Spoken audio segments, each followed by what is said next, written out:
We are live. Welcome. How is everybody? How are you, Lewis? How was your week?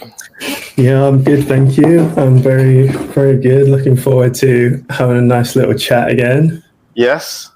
I've been watching some more of Tony Stark in Civil War. Yeah. And trying to get my knowledge up to point with yours. So okay, we'll see. Interested to see where the conversation takes us. Well, one of the things that we just had a conversation off camera, guys, was about potentially doing a Marvel off. So if you guys are interested in seeing who knows more answers, you know, me or my esteemed colleague. I mean, there's no prize other than bragging rights.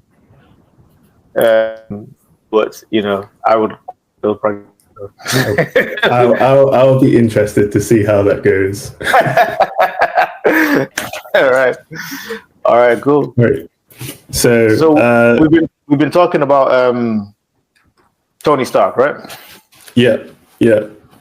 So we were kind of talking a bit about him being, arrogant and very egotistical and going on this journey to where he's the self-sacrificing hero at the end. Yeah. And I think this week we're going to look at a little bit more of the change from self-centeredness to him being more of, self-aware of himself.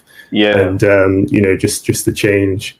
So I've had a bit of a look for some stills just to sort of get us thinking. Let me just put the first one up and see. Okay.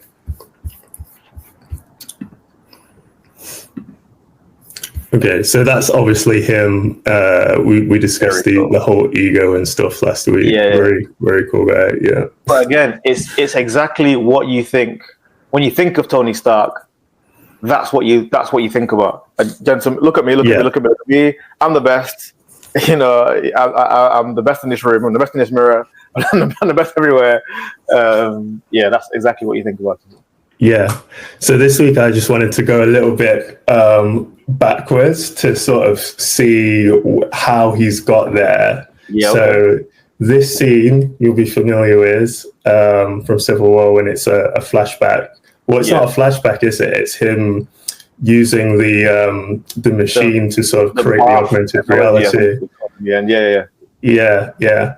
So this is when it's the last time he sees his parents, and we kind of get to see this interaction between him and his parents.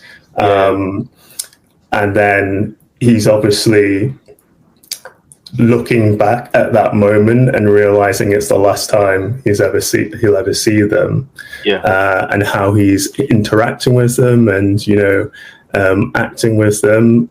It kind of gives us a little bit of insight into that relationship in terms of, especially him and his dad. I think like him and his mom, like sweet, like he loves his mom, but like it's a bit more complicated with his father because there's the whole like living up to that expectation, isn't there?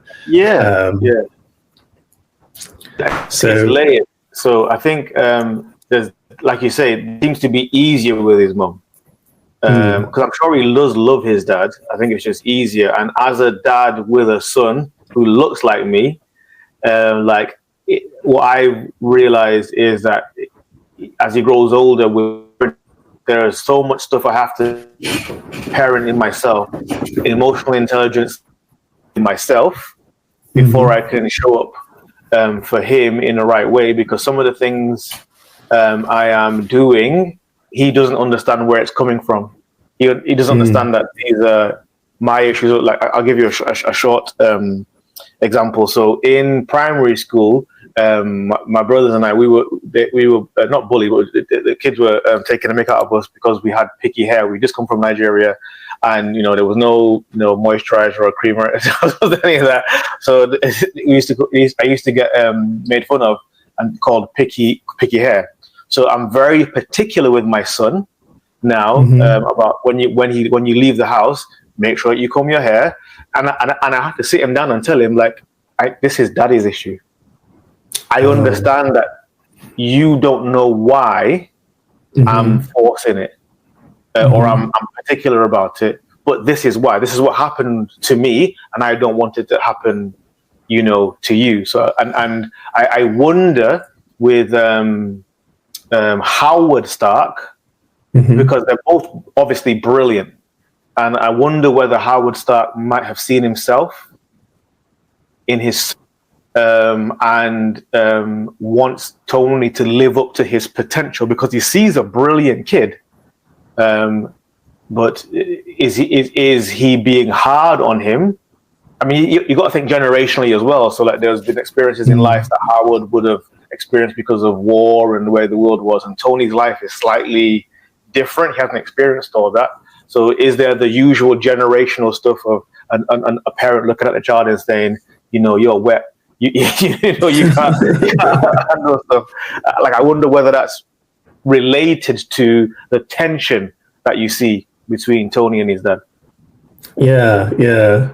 I think it's difficult for them as well because of how much time they probably don't. Well, because of how much time Howard spends working and away, and the sort of bond like he has with his mum isn't quite there, just because of the little time that they spend together. And then you've got all of that living up to the expectation and how they're in different generations as well.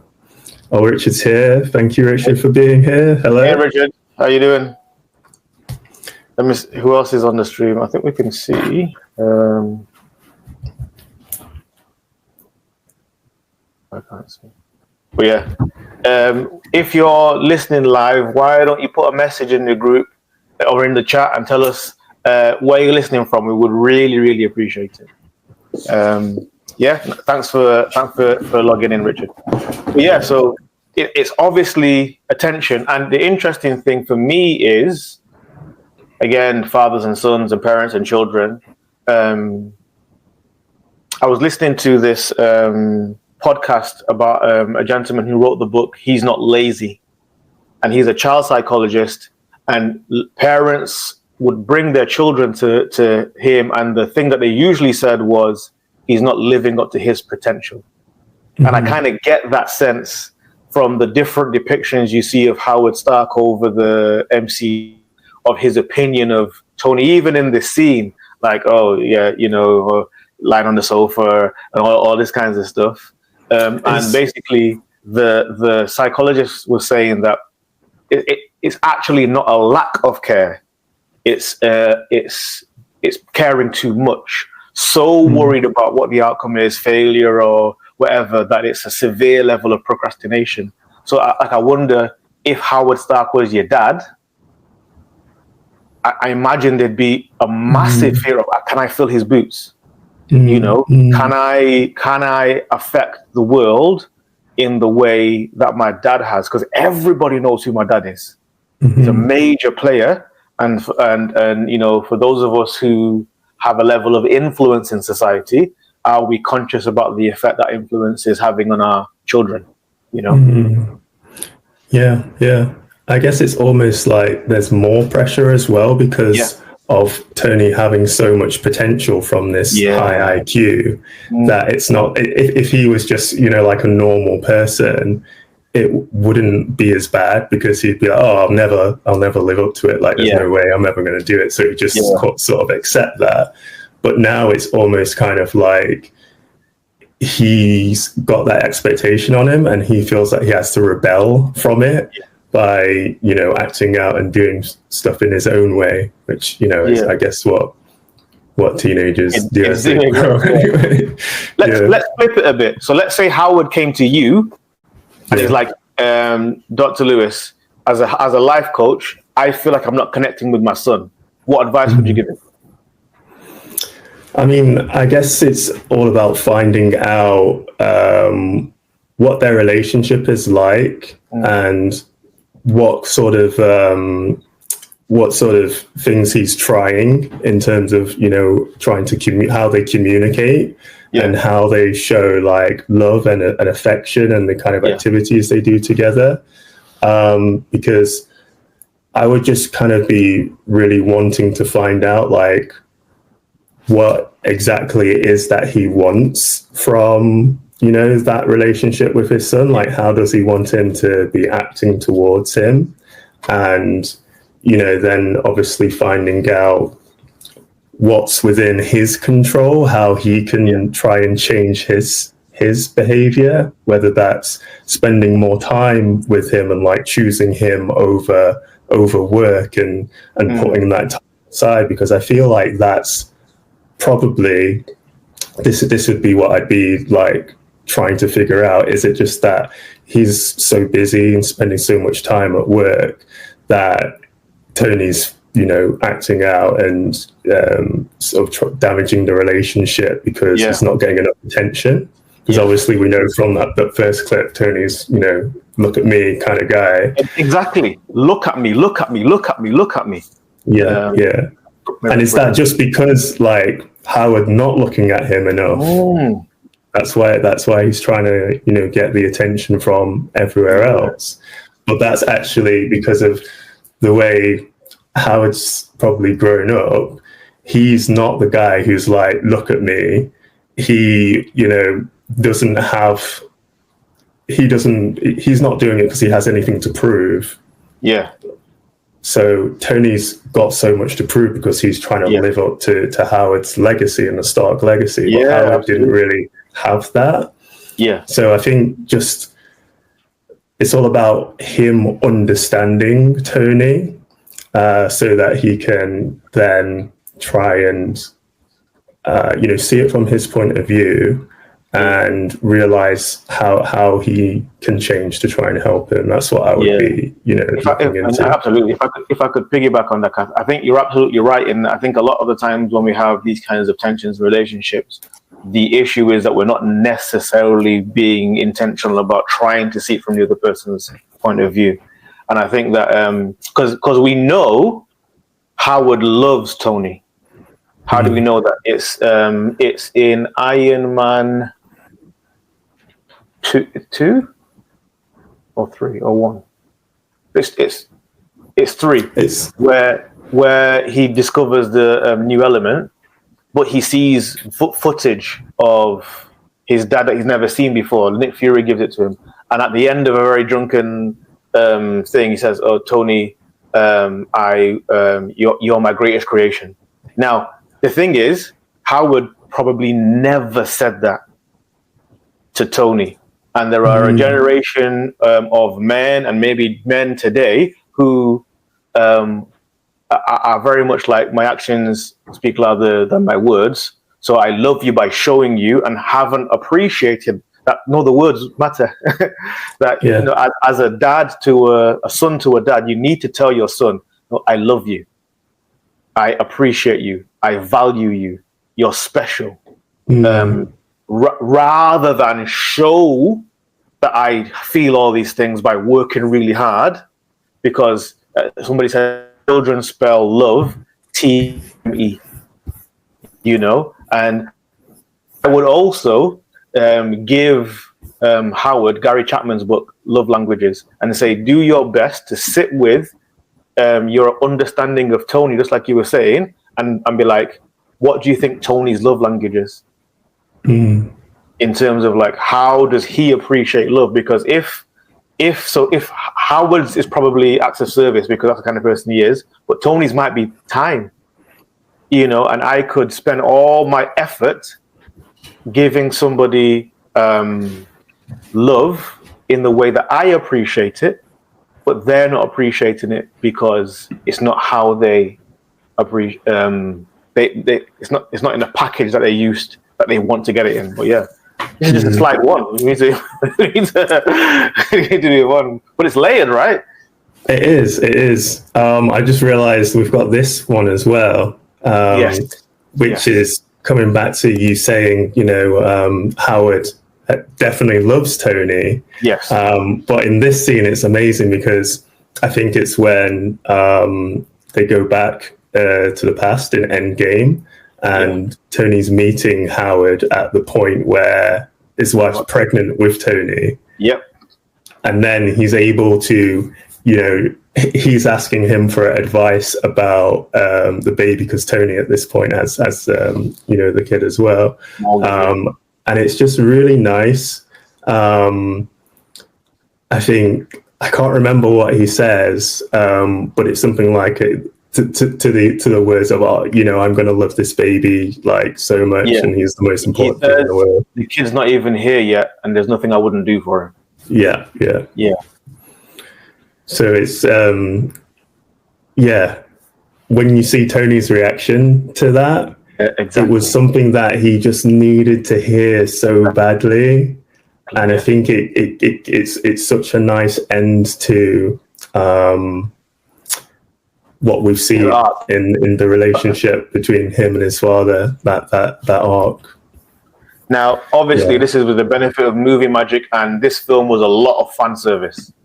But what about the person who, either because the relationship is so broken or the person is not here anymore, and they haven't had that affirmation, they haven't had that I love you, they haven't had that I see you, as a life coach, what would you say to that person? So a person who doesn't feel like they've had any love expressed to them, or hasn't had any like confirmation. Yeah, or that kind of, again, the affirmation either from a parent or somebody where, because like you say, at the very end in Endgame, Tony heard it. But again, that's movie magic. And he had to go back in time to hear it. And his dad didn't realize he was talking to him. So there's lots of layers. Yeah. People in life who are in their 30s and in their 40s and maybe in their 50s. And maybe that's just not how their family was wired. That's not how their parents were wired. And so as yet, they haven't, or they can't hear the important person in their life tell them, I love you, I see you, I value you. What would you say to that person? That is tricky. I think, sometimes we have to accept that you can't control other people and how they express love. You can try and put yourself in their shoes and, imagine what it might have been like for them, and what it was like, for them with their parents, and how they learned to express love. And that might be, having that understanding might make you feel less, I guess as children, we tend to think, it's all about me, and that's just the way children operate as they're growing up. But as an adult, you can then, through self-reflection and counseling and stuff, you can take a step back and try and look at, understanding why people are the way they are, and understanding that it's maybe not about you. It's their problem. It's about them. So I think that is, you're obviously never going to get them to say what you want to say. So the only other thing you can do is kind of come to that sort of self-acceptance yourself. What do you think? No, I agree. I was going to say, because it's nice to humanize the person that's in the issue, and understand that it's not an either or, it's a both and. So yes, they love me. They had their own issues. That doesn't mean that they love me, because sometimes with our parenting perspective, you can either be, my dad was the worst or my dad was the best, but he was both. He had his issues, and it's good to reconcile. Okay, my dad was human. I think we go through that when we are in our teenagers to late 20s, and exactly what you're saying. I think at some point you're going to have to, if you're listening here, and this is you, you're going to have to look at yourself in the mirror and do the work to get to an understanding of acceptance of yourself, and not needing the affirmation from an external source, so that that there's ways of doing this. So therapy is one way, coaching is another way, self-development and podcasts, all these kinds of stuff to get you to the point where you don't need an external person to come and affirm you in existence. If your love language is a word of affirmation, you'll still like to hear it, but I don't need it so that I can show up in the world and take up space. Because there are some people who the struggle is you're fantastically gifted, but when you go into a room, you shrink into a corner because you don't feel like you belong. You have an understanding of your value is, for me as a Christian, my value is determined by whose I am. So in every situation I'm in, I don't need to worry about, am I worthy? Am I worthy? No, that's settled. So whatever it is for you, get yourself to the point where you have an understanding of you having an intrinsic value that is not determined by the things that you're doing. You're a human being, not a human doing. And whatever it takes to get there, do that. Yeah, I think we have some more slides, right? Yeah. Let's go into a slightly different scene here. Oh yeah. So, what's happening here? So this is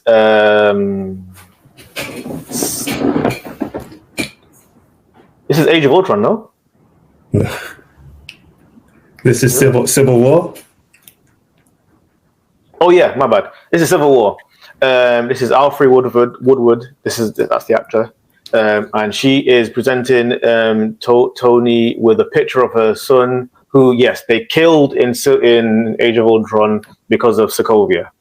Yeah. And Tony, so I think this is the first time you see Tony wrestle with consequence. I'm not sure. Is that because the whole sort of like weapons of mass destruction? Okay. In Iron Man 1, yeah, fair enough. But again, is that? Yeah, no, you're right. Yeah, so in Iron Man 1, when he makes the suit and he goes back to the terrorists and kills and destroys all of Stark equipment. Yeah, fair enough. But he seems to have a lot of trouble with this. Yeah, he does. Because somebody's presented it. So the things that you were doing, and again, probably because he's not really worried or concerned about the little side effects or the collateral damage, as I suppose would be the way to describe it. Somebody's brought it home to a particular person at a particular time, and now he's struggling. And even in the picture, his facial expression is very like, "Oh my goodness, I did this."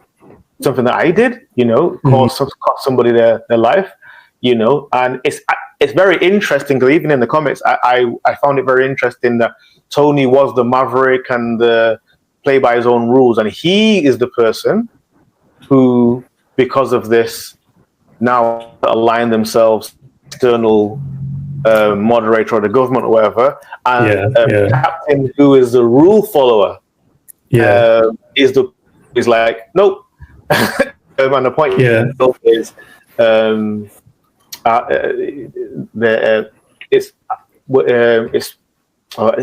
because the organization is run by humans. They can be swayed and whatever. So I found that dynamic very, very interesting. But yeah, Tony's dealing with consequence here. Yeah, I found this really interesting watching it back because I think he's struggling more because of what happened with his change in Iron Man 1, where he realized his weapons were being used, to kill innocent people. Yeah. And through that, he then kind of changed into this good guy who was, going to save all the innocents and, taking his weapons off and using them for good. But this is now him being accused of not being that good guy, of being a villain. She's like, you murdered my son. It's really like, you can see how much it wounds him because he thinks of himself as this, this savior kind of person. Yeah. And I think this is why he then, signs the Accords and just, I think he's overcompensating. Because he doesn't like the fact that he's being personally blamed for it. So he's happy for them to like take responsibility. So, it's the government that can take responsibility, not me personally. Well, even like you say, I think he'd be happy if it was the Avengers as a group that were taking responsibility. But you're right, somebody's quizzed face saying, "You did this. You killed my son." But that's his ego as well, like hearing that. Because if she'd have said the same thing to Captain America, he would have been like, "Oh, I'm really sorry. Like, I take responsibility. But it was we did the right thing as a group. I'm sorry that your son ended up as a casualty." But Tony's just like, "Oh my God, like they're talking about me. I've done something wrong. It's all about me." So yeah, the whole sort of what happens after in the movie just doesn't need to happen. I really think it's just because of Tony's ego. I remember as a F2 when I was doing my GP placement, and I was in a practice, and one of the managers was talking to me about one of the GPs that was there. They had a situation with a patient, and it didn't go in the way that either party wanted. And really all the patient wanted was an apology. But the doctor spent lots of time, lots of energy, basically not apologizing and explaining this and explaining that. And then I think 6 months later, it became a much bigger issue than it needed to be. And then he apologized, or she, and but then the manager's point was, like, all they wanted was an apology, you know? And maybe this GP, that it was an ego thing as well. Like, how could, like, I'm doing my best to help patients, and how dare you accuse me? But just like you say with Tony, rather than sit with the fact that actually, maybe stuff that we're doing, we need to be better at making sure that we don't have the amount of collateral damage that we're having. And how can we do better at that? Because, you know, I mean, I am Team Cap personally. Same. So I think that you know, it speaks to those of us who are trying to do things with our lives, and there's a degree to which the what's the phrase? Dogs don't bark at parked cars. And one of the reasons that in coaching entrepreneurs and stuff who want to do things and start a business and stuff, one of the points of inertia and procrastination is that the point where you start to put your head above the precipice or the parapet and become a bit more prominent exposes you to a higher level of scrutiny than if you just keep your head down. And for some people, that's enough to say, I'm not doing it. Because it's difficult to take warranted or unwarranted criticism or feedback. And I think that, you know, it's a shame because, I mean, my thing is that I was speaking to my mother about this. She's a pastor. And I was like, Jesus was the perfect guy, the perfect leader, and people criticize him. Like, so you know, if he wasn't able to escape it, imperfect me, imperfect you, you know, it's going to happen, you know. But it also encourages me to put the perspective of the crowd in its proper place. Because if I'm not careful and I don't have the courage of my convictions about what about the right thing to do in that situation, just because somebody complains might cause me to do something or not to do something that probably is the right thing to do because I'm concerned about what do people think about this, you know? It's something that happens every now and again in medicine, you know. For doctors, like, it's making me think of you know, times where you may have made a mistake, like a small mistake, and then or get a complaint and you become defensive afterwards. Everything is a lot more kind of strict and rigid, and you are just so like determined not to do anything wrong. And that's just it's so restrictive. So for me, when I saw like the way that Tony and Kat both reacted, I was just like, oh, you know, Cap's actually like, he's acknowledged it, but he's also then, I feel in my heart what's right, and I'm not going to, you know, put myself in a situation where I have to do something that I don't agree with. Yeah. But Tony, at that point, he was just like, "Oh no, I can't do anything wrong ever again." Yeah. It's and sad. like, no one can blame me. Yeah, it's sad. You know, I mean, Cap obviously is much older because he's been frozen for 70 years. But yeah, Tony does come across a little emotionally underdeveloped. Yeah. In the situation.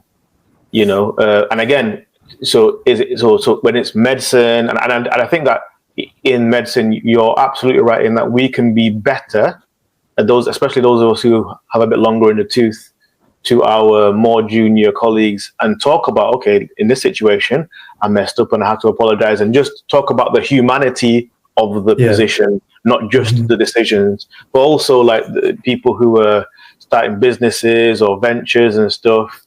It's a prison that you put yourself in to be perfect, and it's just not going to help you because actually failure and mistakes are words that you're going to have to become comfortable with, because failure is the best teacher, and it helps you grow. And Tony here is very, very much doing his best to avoid the discomfort of sitting with something that I did cause somebody distress, cost somebody their life, and sitting with it. So that, like you say, rather than sit with it, he's overcompensating with all this action that ends up being, you know, not necessarily the right thing to do, in my opinion. I know some people are team. This is why I said I didn't like Iron Man when we initially started talking. Yeah. Favorite, and it's like watching this back now, I realize it in more detail why. Yeah. So it's just like, why are you fighting? It's pointless. Yeah. Anyway, what time are we on? Should we do one more slide? We got one more slide. Yeah. Let me just get it out. Okay, this is kind of, let's see if you know this one. It's from Civil War as well. Use the shoulder. It's totally at the very end. Sort of like 2/3 of the way through, before like the climax. Is that when they're trying? Is that when they recruit? That's not when they're recruiting, is it? That's not when they say, "Oh, I've got an idea. Where's your idea?" Downstairs in Queens.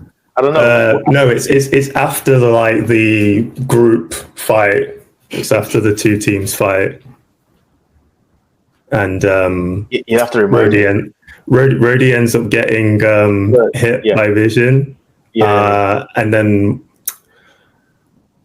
Kat and Bucky have gone off. So Black Widow is basically saying like Cap's not going to stop. Like he wasn't going to stop because she basically let him go. And like she's also, we're not talking about Black Widow, but she's a very interesting character. She I think I would have reacted the way that she reacted. She was very like balanced in that at the point where it was just like stupid, they were just fighting each other for no reason. She was like, she basically says something to Tony like he wasn't going to stop. Like I had to let him go. Like you're not going to end up killing each other. And then Tony is like, whose side are you on? And you're like the double agent thing. Like are you bringing that here? And then she gets really annoyed and says. Like, can you like not? Can you control your ego for one second?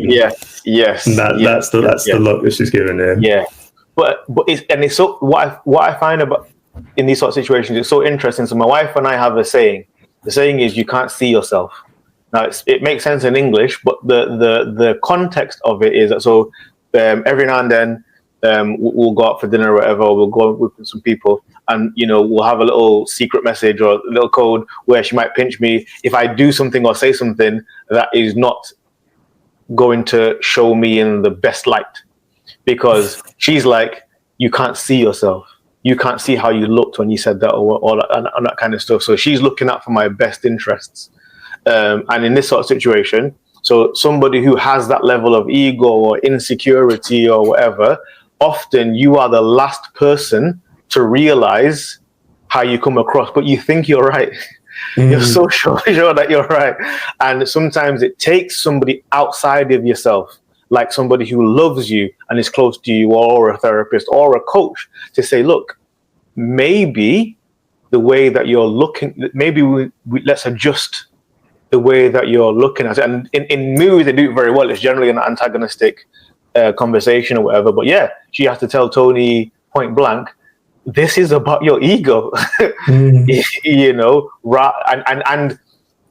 again, maybe because of the level of his ego, or just because he's, you can't see yourself. This might have been the first time that he would have realized, wow, okay, is this about my ego? Is this about me? And then, his tone starts to soften towards Cap, as the film progresses. But yeah, no, very interesting. Yeah, I think he realizes, because then they get more information, yes, about the reason that Cap is doing what he's doing. So yeah, he quickly changes. She kind of like shocks him into waking up and getting out of his own head. Yeah. So it's like you say, sometimes you just get like stuck in your own head, and think that you are right and you can't be wrong. Yes. So yeah, yeah, that's a perfect scene there. So I've been having some conversations with some of my children who shall remain nameless. I can't tell you which one. I was like, it's not helpful to go into every interaction thinking I'm right and you're wrong. Because what you do when you have that mentality is that you lock yourself off from learning anything. If the only thing that you can think is I'm right and you're wrong, and if there's ever a criticism or a course correct or anything, if the first thing you think is I'm right and you're wrong, you're never going to give yourself an opportunity to look at it for what it is and say, am I right? And is there something to learn? It's very. I'm sure you can guess who it is, but yeah, it's a very, very, very interesting. And I've had to deal with that in my own personal development growing up, because again, especially as a man, if you're not careful, especially with a strong personality and a strong sense of morals and stuff, and being in situations of authority and leadership, it's a very easy temptation to assume rightness in a situation and not really make yourself qualify for that, Yeah. All right. I think we just put the will to rights. Yeah. we're probably going to have to come back in episode 3 and develop Iron Man's self-sacrificing nature. But I think we've talked a lot about selfishness and ego and stuff. Self-centredness. Also, we talked a lot about the relationship between him and his dad as well, which I think brought up some really good stuff. Absolutely, some good insights. So yeah, let us know in the comments what was the point that resonated most with you. And if you're watching this on YouTube, do us a big favor and subscribe and like and share.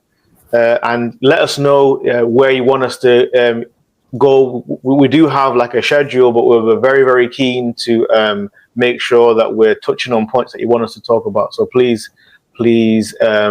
interact with us, share, like, comment, and join the conversation.